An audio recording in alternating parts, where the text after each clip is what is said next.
नमस्कार, स्वागत है आपका एबीपी गंगा में। मैं अवधेश और दिल दहला देने वाले इस वारदात के साथ बुलेटिन की शुरुआत कर रहे हैं। दिल्ली के शाहबाद से तस्वीर सामने आई है। शाहबाद डेयरी, जहां पर एक नाबालिग लड़की की चाकू से कई वार करके हत्या कर दी गई। इसका एक दिल दहला देने वाला सीसीटीवी फुटेज सामने आया है, जिसमें एक युवक ताबड़तोड़ नाबालिग पर चाकू से हमला कर रहा है। बताया गया कि नाबालिग अपनी दोस्त के साथ जन्मदिन की पार्टी में शामिल होने के लिए जा रही थी। उसी वक्त साहिल नाम के शख्स ने लड़की पर चाकू से 21 बार वार किए।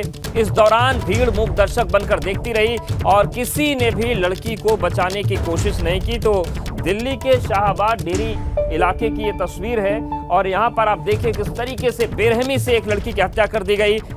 लोग वहां से गुजरते रहे, लेकिन किसी के अंदर का इंसान नहीं जागा। जिंदा लाशें अगल बगल से गुजरती रहीं और आप देखिए चाकू ताबड़तोड़ चलते रहे। कई लोग वहां से गुजरे, लेकिन तमाशा देखते रहे और लड़की की जान चली गई। दिल्ली के शाहबाद डेयरी की तस्वीरें हम दिखा रहे हैं, जहां पर एक नाबालिग लड़की की 21 बार चाकुओं से गोदकर हत्या हुई। उस पर पत्थर पटक दिया गया, लेकिन किसी को फर्क नहीं पड़ा। एक दिल दहला देने वाली तस्वीर अब सामने आ गई है, जिसमें एक युवक नाबालिग पर ताबड़तोड़ चाकू से हमला करता नजर आया। बताया जा रहा है कि नाबालिग अपनी दोस्त के साथ जन्मदिन की पार्टी में शामिल होने के लिए जा रही थी। उसी वक्त साहिल नाम के शख्स ने लड़की पर चाकू से 21 वार किए और इस दौरान भीड़ तमाशा देखती रही।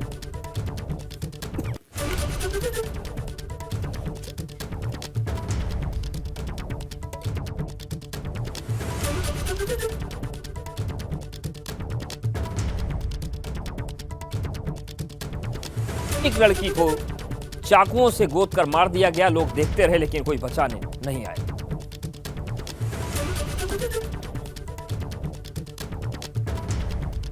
और अविनाश हमारे साथ जुड़ गए। अविनाश, ये जो तस्वीर सामने आई है, इस मामले में पुलिस क्या कह रही है? क्योंकि जो लोग आसपास से गुजर रहे हैं, वो तो ऐसा लगता ही नहीं कि धरती के रहने वाले। उनके सामने 21 बार चाकुओं से गोद दिया गया लड़की को, लेकिन लोग अगल बगल से गुजरते रहे और उन्हें अपने इंसान होने का एहसास नहीं हुआ। कर आए हैं वो वाकई में बेहद शर्मनाक है और चिंताजनक है, क्योंकि शाहबाद डेयरी में जो घटना घटी है, इसमें अगर बात करें तो न सिर्फ उस लड़की के ऊपर 21 से 22 बार चाकू से वार किया गया, बल्कि पत्थरों से भी कई बार वार किया गया। तकरीबन 6 से 7 बार बड़े और वजनी पत्थर से उस पर हमला किया गया, जिसके बाद उसकी मौके पर ही मृत्यु हो गई। अगर बात करें तो आरोपी साहिल अभी भी फरार है, जिसकी तलाश के लिए लगातार जो पुलिस है उसने एक टीम का गठन कर दिया है और पुलिस लगातार साहिल की तलाश कर रही है। अगर बात करें तो 302 आईपीसी के तहत ये पूरा मामला दर्ज किया गया है और इसको लेकर के चाहे दिल्ली के मुख्यमंत्री अरविंद केजरीवाल हो या फिर दिल्ली महिला आयोग की अध्यक्षा स्वाति मालव्या, दोनों ने ही नोटिस जारी किया दिल्ली पुलिस को और लगातार इस बात की मांग कर रहे हैं कि इसमें दिल्ली पुलिस कड़ा एक्शन ले और जल्द से जल्द जो आरोपी है उसकी गिरफ्तारी हो। दिल्ली पुलिस की ओर से भी जानकारी दी गई है कि एक टीम का गठन किया गया है जो आरोपी की तलाश लगातार कर रही है। बिल्कुल। और इस पूरे मामले में क्या परिजनों की तरफ से कुछ बातें आई हैं कि क्या विवाद हो सकता है? क्या जानकारी मिल रही इस हत्या के पीछे की वजह में?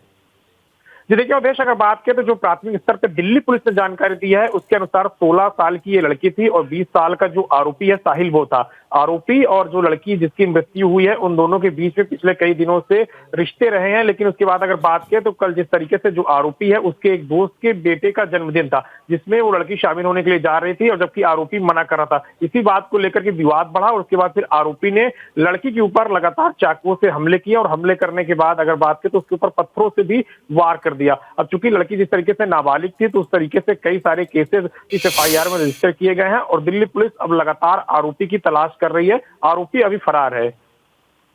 बिल्कुल। और ये जिस तरीके से तस्वीर अविनाश आई है, जो आसपास के लोग गुजरे, क्या वहां पर कोई कुछ बोलने को तैयार हो रहा है? मदद तो किसी ने नहीं की, लेकिन क्या कोई कुछ बता रहा है कि हुआ क्या था और किस तरीके से घटना हुई, कितने बजे हुई?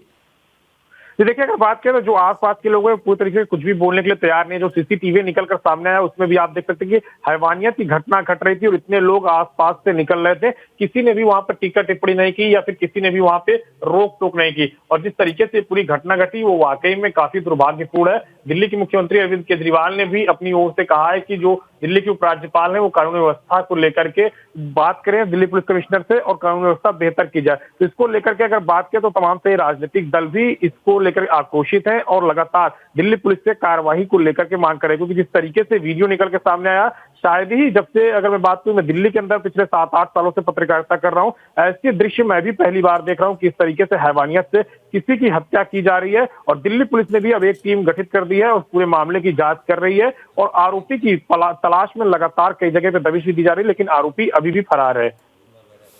शुक्रिया अविनाश आपका जानकारी और अपडेट्स को देने के लिए। देखिए, दिल दहला देने वाली तस्वीर सामने आई है। जितना सवाल कानून व्यवस्था पर है, उतने ही सवाल सामाजिक स्थितियों पर भी है कि एक लड़की को चाकू से गोदा जा रहा है, उस पर पत्थर पटके जा रहे हैं, लेकिन आसपास से लोग गुजरते रहे, लेकिन कोई बचाने नहीं आया और लड़की की जान चली गई।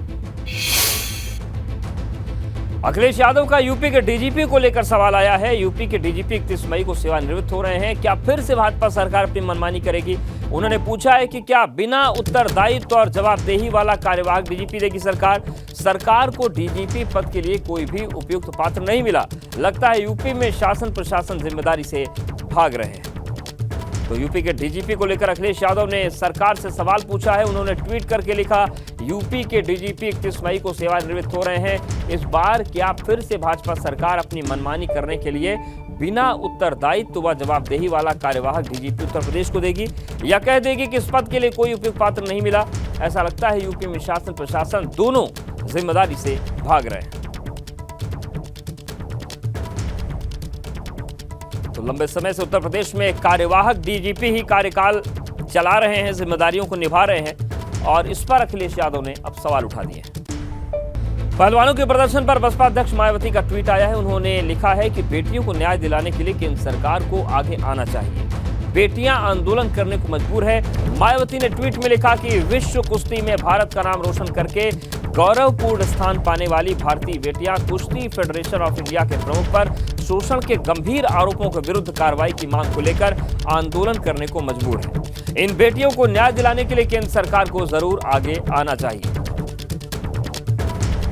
तो पहलवानों के प्रदर्शन पर लगातार राजनीति भी हो रही है। कल हालात बिगड़े थे क्योंकि संसद कूच करने की कोशिश थी, और ये देखिए, बीएसपी अध्यक्ष मायावती का ट्वीट है कि विश्व कुश्ती में भारत का नाम रोशन करके गौरवपूर्ण स्थान पाने वाली बेटियां कुश्ती फेडरेशन ऑफ इंडिया के प्रमुख पर शोषण के गंभीर आरोपों के विरुद्ध कार्रवाई की मांग को लेकर आंदोलन करने को मजबूर है। इन बेटियों को न्याय दिलाने के लिए केंद्र सरकार को जरूर आगे आना चाहिए। और बड़ी खबर मथुरा से भी है, जहां पर कोर्ट ने दुराचार के दोषी को फांसी की सजा सुनाई है। पॉक्सो कोर्ट ने महज 15 दिन की सुनवाई में ही दोषी को सजा सुना दी फांसी की। 9 साल के बच्चे के साथ दुष्कर्म के बाद हत्या हुई थी, और इस पूरे मामले में देखिए, यही वो आरोपी है जिसे 15 दिन में ही फांसी की सजा पॉक्सो कोर्ट ने सुना दी है। तो मथुरा से बड़ी खबर है, जहां पर दुराचार के दोषी को फांसी की सजा सुनाई गई है। 15 दिन की सुनवाई के बाद पॉक्सो कोर्ट ने फांसी की सजा इसे सुना दी है। 9 साल के बच्चे के साथ दुराचार की वारदात को उसने अंजाम दिया था, और उसके बाद उस बच्चे की हत्या कर दी गई थी। महोबा में भाजपा नेता के बेटे पर हर्ष फायरिंग का आरोप लगा है। शादी समारोह के दौरान फायरिंग का आरोप लगा है। भाजपा नेता ने फायरिंग करने का वीडियो वायरल किया। कबरई नगर पंचायत के पूर्व चेयरमैन के बेटे ऋतिक तिवारी पर यह आरोप है, आप देखिए।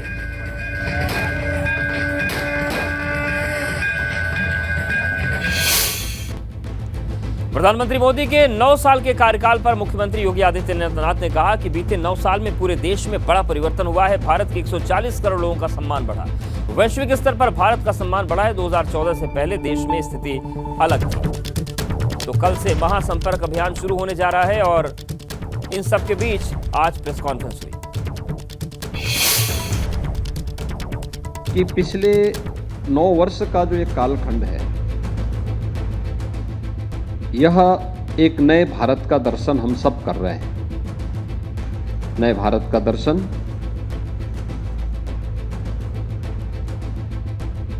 अगर आप देखेंगे, 4 महत्वपूर्ण स्तंभों पर एक खड़ा है। एक, वैश्विक स्तर पर भारत का बढ़ा मान। आज वैश्विक स्तर पर आप देख सकते हैं भारत को किस प्रकार का सम्मान मिल रहा है। पापुआ न्यू गिनी में माननीय प्रधानमंत्री जी जब वहाँ गए तो वहाँ के प्रधानमंत्री द्वारा, वहाँ के माननीय प्रधानमंत्री जी ने पैर छू करके उनका अभिनंदन किया। प्रोटोकॉल तोड़ करके देर सायंकाल स्वयं अगवानी के लिए आए। अमेरिका के राष्ट्रपति जी के द्वारा जो शब्द व्यक्त किए गए कि मोदी जी हमारी इच्छा होती है आपका ऑटोग्राफ लेने का, यानी यह वैश्विक स्तर पर न केवल प्रधानमंत्री मोदी जी का बल्कि भारत की 140 करोड़ आबादी का सम्मान बढ़ा है। हर भारतवासी इस पर गौरव की अनुभूति करता है। दुनिया में एक कौतूहल है, दुनिया के अंदर भारत के प्रति एक आकर्षण बढ़ा है, दुनिया के अंदर भारत के बारे में लोगों के मन में एक नई जिज्ञासा प्रारंभ हुई है। दूसरा पक्ष है भारत की आंतरिक और बाह्य सुरक्षा की स्थिति सुदृढ़ हुई है। आज कोई भारत की ओर टेढ़ी नजरों से देखने का तो साहस नहीं कर सकता।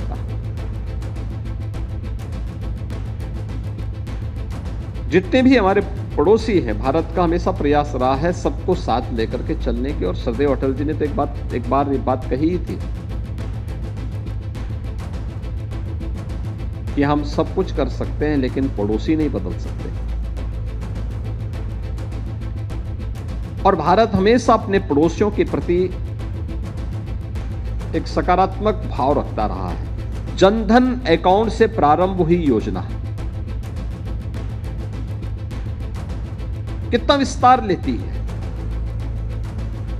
लोग सोचते थे देश के अंदर 45 करोड़ से अधिक ऐसे गरीबों के जनधन अकाउंट खोले गए, और मित्रों जनधन अकाउंट के माध्यम से जो परिवर्तन हम सबको देखने को मिला, यानी 48 करोड़ लोगों का देश के अंदर एक एक अकाउंट खोले गए। यानी इतने लोग ऐसे थे जिनके आजादी के बाद अपने स्वयं के अकाउंट बैंक में नहीं थे,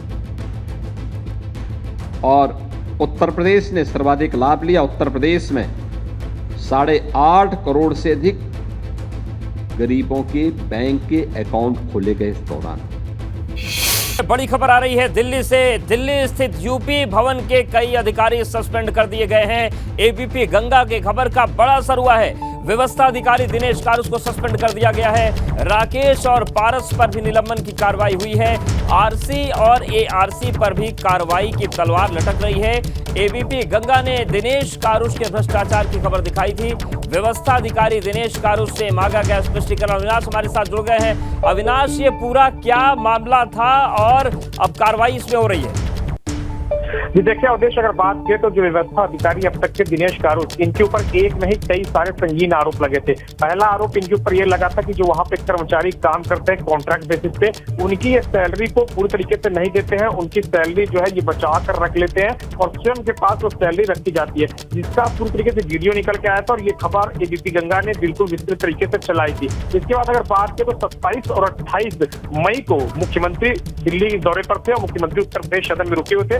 उस वक्त भी उत्तर प्रदेश भवन में एक घटना घटी जिसको लेकर के एफआईआर दर्ज हुई चाणक्यपुरी पुलिस स्टेशन में। इसकी जानकारी जब मुख्यमंत्री को, उन्होंने तो तुरंत तमाम सारे मामलों का संज्ञान लिया और संज्ञान लेने के बाद जब देखा कि दिनेश कुमार कारुस लगातार भ्रष्टाचार कर रहे हैं और यहाँ पे ऐसे लोगों को भी कमरे दे रहे हैं जो कि आम नागरिक है, यानी कि पैसे कमाने के चक्कर में उन लोगों को कमरे दे देते थे जो पात्र नहीं थे यूपी भवन में रुकने के लिए। तो इन तमाम सारी चीजों को जैसे ही जानकारी मुख्यमंत्री को लगी, मुख्यमंत्री ने तत्काल तौर पर दिनेश कुमार कारुस जो कि व्यवस्था अधिकारी रहे हैं उनको सस्पेंड कर दिया है। उसको सस्पेंड करने के साथ साथ रिसेप्शन पर राकेश सिंह और पारसनाथ चौधरी, ये दो व्यक्ति भी रहा करते थे जो कि जिनको कमरा अलॉट करते थे, उनके नाम पर रजिस्टर पे बुकिंग नहीं होती थी, बल्कि उनको अन्य तरीके से कमरा दिया जाता था। तो काम में शिथिलता को लेकर के भी इन दोनों अधिकारियों को जब संलिप्त पाया गया तो इन दोनों अधिकारियों समेत 3 अधिकारियों को कुल यहां से सस्पेंड कर दिया गया है और इसके साथ साथ स्पष्टीकरण मांगा गया है, जवाब मांगा गया है आरसी से भी, एआरसी से भी, कि पूरी घटना का संज्ञान लिया है मुख्यमंत्री ने, उसका जवाब दिया जाए और तत्कालीन तौर पर यूपी सदन के जो व्यवस्था अधिकारी हैं बिल्कुल, और इस पूरे मामले पर अब संज्ञान लेते हुए बड़ी कार्रवाई की गई है। वीपी गंगा की खबर का बड़ा असर हुआ है। शुक्रिया आपका विनाश, जानकारी और अपडेट्स को देने के लिए।